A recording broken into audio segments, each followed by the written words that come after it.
A question that's come up on a fairly regular basis recently has been about how the numbers get put after chords and why the numbers get put after chords.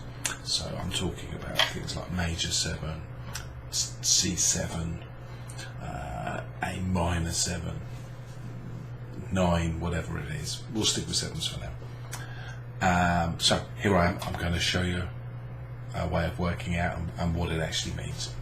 So this is going to presuppose a little bit of information, and hopefully you know what this is already, but we're going to be playing a major scale. And I'm playing the C major scale using an E shape from the cage system.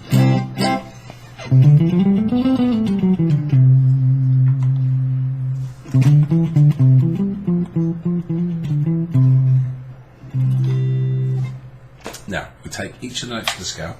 1, 2, 3, 4, 5, 6, 7, 8. 8 we can also call octave. The tiv part comes from stave, and oct means the next octave. 8 notes up, so it become the next octave. In order to make a major chord, we take the first note, the third note, and the fifth note. And we can stack these any way we like, but it will still create this chord.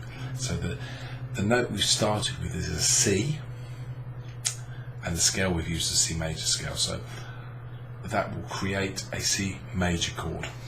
That gives us this shape, and we can check this just to verify it. This note is this note is a C, this note is a G, another C, E, G, C. So just C, E, and G, C, E, G, which is 1, 3, and 5. Or you can count them: C, D, E, F, G.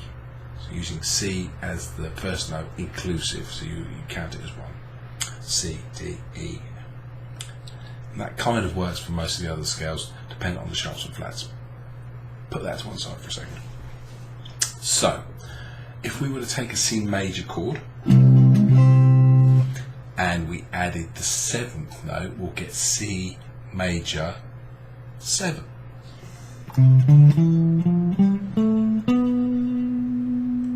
This note is a B, so we're going to put a B into that chord. What I've done here is I've replaced the octave of the C with the 7 because it's the nearest available note. What we get is this kind of, I think of it as like a cocktail wine bar kind of sound. Smooth. The other type that we get is a C, say like a C7, or as it would be technically known, C dominant 7, although we tend not to say dominant. What that is a major chord, but we take the 7th note and just flatten it a semitone, so it becomes what's called a flat 7. So instead of it being a B, it becomes a B flat. And it gives us a different sound from the major 7.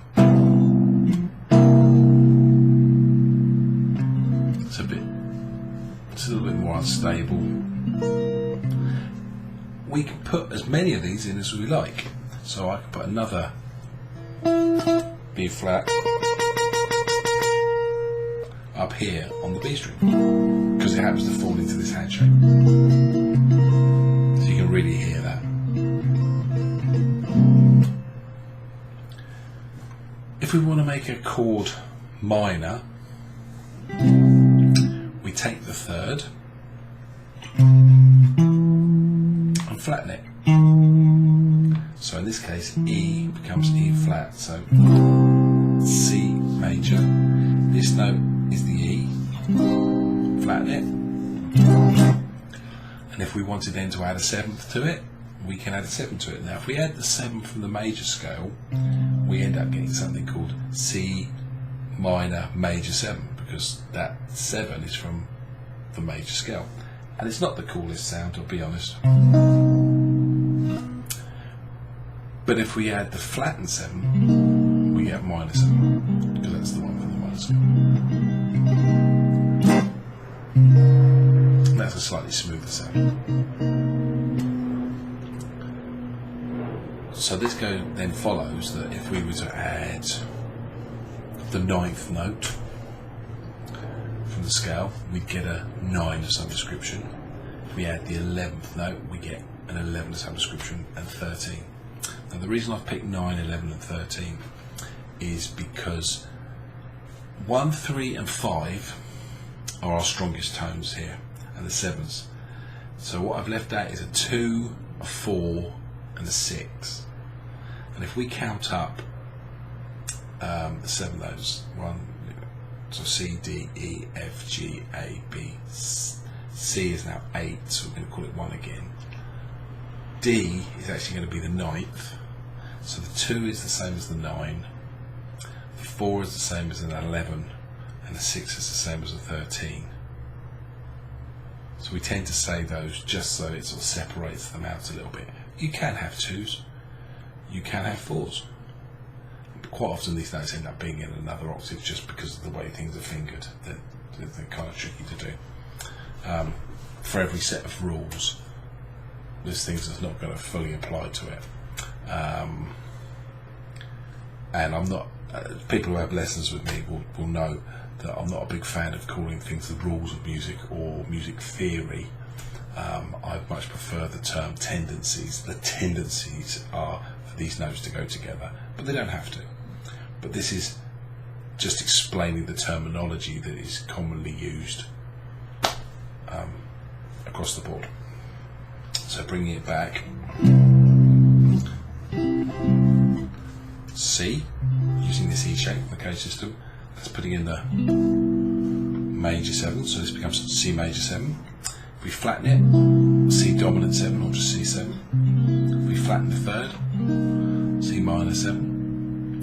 And you could have a C minor 7 and a flat 5, so in which case you take the 5th note and you flatten it. In this case, probably easier put it there, and then you find out the fingerings that work for you, going through each of the casings. So for this, you'll need the caged chord shape.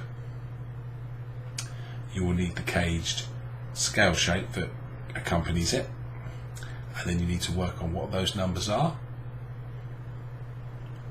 and making the correlation between them. You can just grab a chord book, but you will become reliant upon the chord book. It's better to understand this and be able to work them out and understand what it is you're doing. Get to it.